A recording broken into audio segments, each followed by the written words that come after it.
Before watching the video, be sure to subscribe to our channel and click on the bell icon to get more great videos. अगर तमाम कारोबार जिंदगी जमहूरी असूलों की पासदारी करते हुए और फैसला साजी में सबकी शमूलियत और अक्सरियत की राय के नफाज पर चला जाने लगे तो तमाम शोबाए हाय जिंदगी चंद दिनों में ठप होकर रह जाएंगे। अस्पताल के इंतजाम, मरीज की देखभाल और इलाज तक के फैसलों में अगर दरवाजे के चौकीदार, डिस्पेंसर, नर्स, डॉक्टर्स और माहिर प्रोफेसर हजरात को यकसां वोट और यकसां राय दहिंदगी के साथ शरीक कर लिया जाए तो ऐन मुमकिन है कि अक्सर मरीज अस्पतालों की राहदारियों में सिसकते हुए दम तोड़ दें। एक अमूमी जमहूरी तस्वुर में चौकीदार से लेकर माहिर प्रोफेसर तक सब के सब अस्पताल के नफा और नुकसान और मुस्तकबिल में बराबर के हिस्सेदार होते हैं, जिनको जमहूरी जबान में स्टेक होल्डर्स कहा जाता है। कैसे किसी एक स्टेक होल्डर की राय को मुस्तरद किया जा सकता है, लेकिन दुनिया के हर शोबे में जो जानता है वही राय दे सकता है और जो जितना जानता है उसकी राय की उतनी ही अहमियत होती है। अमराज़े कल्ब के लिए इसके आला तरीन माहिरीन की राय को ही अहमियत दी जाएगी और इस शोबे में 50 साल का तजुर्बा रखने वाले वार्ड बॉय, डिस्पेंसर बल्कि बाज दफा जूनियर डॉक्टर्स की राय को भी फैसला साजी में शामिल नहीं किया जाएगा। इसी मिसाल को आप दुनिया के हर शोबा जिंदगी पर लागू करके परखना शुरू कर दें। किसी टेक्सटाइल मिल में कपड़ों के डिजाइन बनाने हों तो किसी नाबल्द चीफ एग्जेक्टिव की राय को भी शामिल न किया जाएगा, क्योंकि हो सकता है कि वो इस मामले में बिल्कुल जाहिल और नाख्वानदा हो।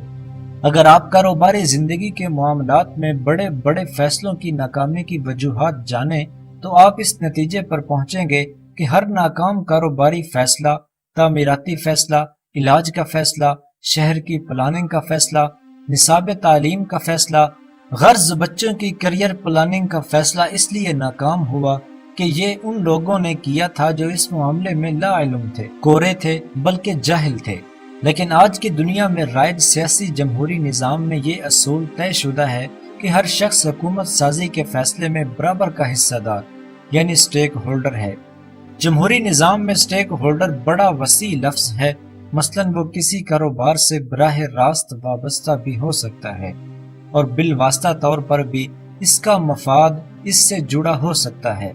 मसलन एक सरिया बनाने वाली फैक्ट्री में एक मालिक से लेकर भट्टी की आग के सामने खड़े होने वाले मजदूर तक इससे बराह रास्त वाबस्ता होते हैं,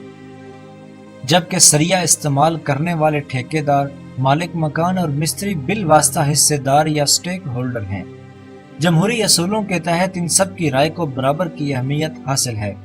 मगर दुनिया के हर दफ्तर, इदारे, घर, स्कूल, अस्पताल, यहाँ तक कि खैराती इदारों तक का निज़ाम इस बुनियादी जमहूरी असूल के बिल्कुल बरअक्स और उल्टा चला जा रहा है। अगर एक दिन के लिए भी पॉपुलर वोट या स्टेक होल्डर्स को फैसला साजी में शमूलियत दी जाए और अक्सरियत की बुनियाद पर इदारों का निज़ाम चलाया जाना शुरू कर दिया जाए तो पूरी दुनिया का निज़ाम कार चंद सैकड़ों में दरहम बरहम होकर रह जाएगा। जहाज रुक जाएं, ट्रेनों के शेड्यूल तबाह हो जाएं, अस्पतालों में ऑपरेशन मुअत्तल हो जाएं, कातलों की फांसी, चोरों की सजा, बददियांतों को जुर्म पर पकड़ना, ये सारा निज़ाम इंसाफ बर्बाद होकर रह जाए। इसलिए दुनिया के हर शोबे में सिर्फ उस शख्स की राय को अहमियत दी जाती है जो जानता हो, इल्म रखता हो और मुहारत रखता हो, और जो जितना ज्यादा इल्म, मुहारत और तजुर्बा रखता होगा उसकी राय का उतना ही ज्यादा वजन होगा। यही वो बुनियादी फलसफा है जो अल्लाह तबारक व तआला ने असूल जहानदारी और जहान बानी के लिए इंसानों को बताया है। अल्लाह ताला फरमाते हैं, ऐ नबी सल्लल्लाहु अलैहि वसल्लम, इनसे पूछो क्या जानने वाले और न जानने वाले दोनों बराबर हो सकते हैं?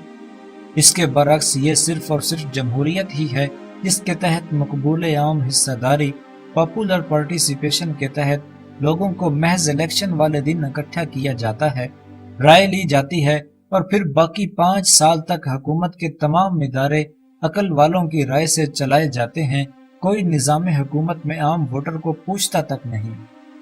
दुनिया में मुरव्वजा जमहूरी निज़ाम में दरअसल किसी भी मुल्क पर हुक्मरानी के लिए औस दर्जा बल्कि बाज दफ़ा तो ان سے بھی کم درجہ کی قابلیت اور ذہانت کے لوگوں کی ضرورت ہوتی ہے، اس لیے کہ دنیا کے ہر ملک میں پس پردہ فیصلہ ساز قوتوں کو ایک اوسط درجے کی صلاحیت والا بظاہر تیز ترار لیکن معمولی ذہانت والا شخص بطور حکمران چاہیے ہوتا ہے۔ کوئی بھی ذہین اور صاحب الرائے شخص ان کے لیے مشکل بنا سکتا ہے۔ دنیا کے ہر جمہوری ملک میں بظاہر حکمران نظر آنے والے صدور، وزرائے اعظم، پارلیمنٹ اور کانگریس کے ارکان آزادانہ فیصلے نہیں کرتے، بلکہ ہر ملک کی مقتدر قوتیں اور اسٹیبلشمنٹ کی ہدایات پر فیصلے کیے جاتے ہیں۔ ہر ملک کی اپنی طرز کی اسٹیبلشمنٹ ہوتی ہے۔ امریکہ اور یورپ کے ممالک کی اسٹیبلشمنٹ اربوں ڈالر سیاسی پارٹیوں کو فنڈنگ والے گروہ پر مشتمل ہوتی ہے۔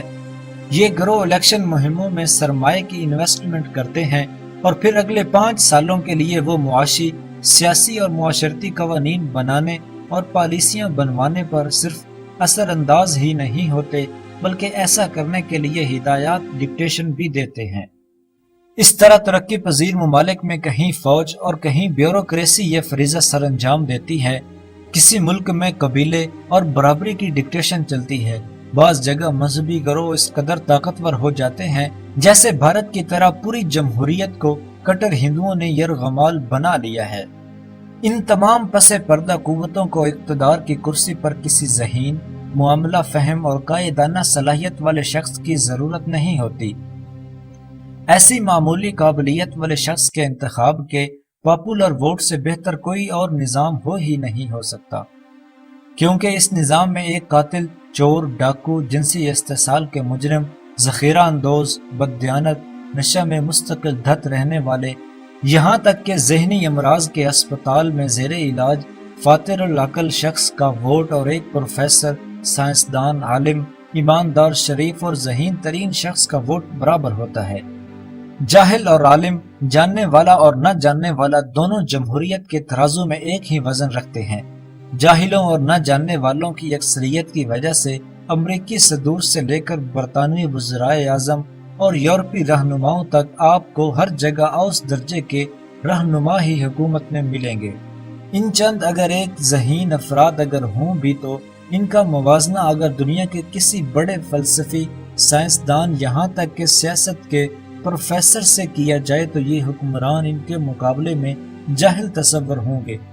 ان اوسط درجے کے منتخب حکمرانوں کے ان ملکوں کی اسٹیبلشمنٹ جب چاہے کان پکڑ انہیں ویتنام، عراق اور افغانستان میں جنگ چھیڑنے کا فیصلہ کروا دے، یہ چوں چرا تک نہیں کریں گے۔ جدید تاریخ میں اس جمہوری نظام میں بھی جو قداور شخصیات بھی پیدا ہوئیں وہ ایسی تھیں جنہوں نے جمہوریت کے بنیادی اصولوں سے انکار کیا، تب جا کر وہ تاریخ میں اپنا نشان چھوڑ گئیں۔ قائد اعظم محمد علی جناح جب تک ہندوستان میں بسنے والے تمام افراد کی رائے کو برابر پاپولر ووٹ تصور کرتے رہے، ناکام ہی رہے اور مایوس ہو کر انگلستان چلے گئے۔ لیکن جس دن انہوں نے یہ اعلان کیا کہ ایک ہندو اور مسلمان کا ووٹ برابر نہیں ہو سکتا، یہ دونوں انسان تو ہیں لیکن دونوں کا علم اور معاشرتی تجربہ علیحدہ علیحدہ ہے۔ اس فیصلے کے بعد انسانی تاریخ میں قائد اعظم کا چہرہ ایک روشن ستارے کی طرح تاریخ کے آسمان پر طلوع ہو گیا۔ اگر جمہوریت کی برابری کا اصول کار فرما رہتا تو نہ آج پاکستان دنیا کے نقشے پر ہوتا اور نہ ہی قائد اعظم کی شخصیت کو کوئی جانتا۔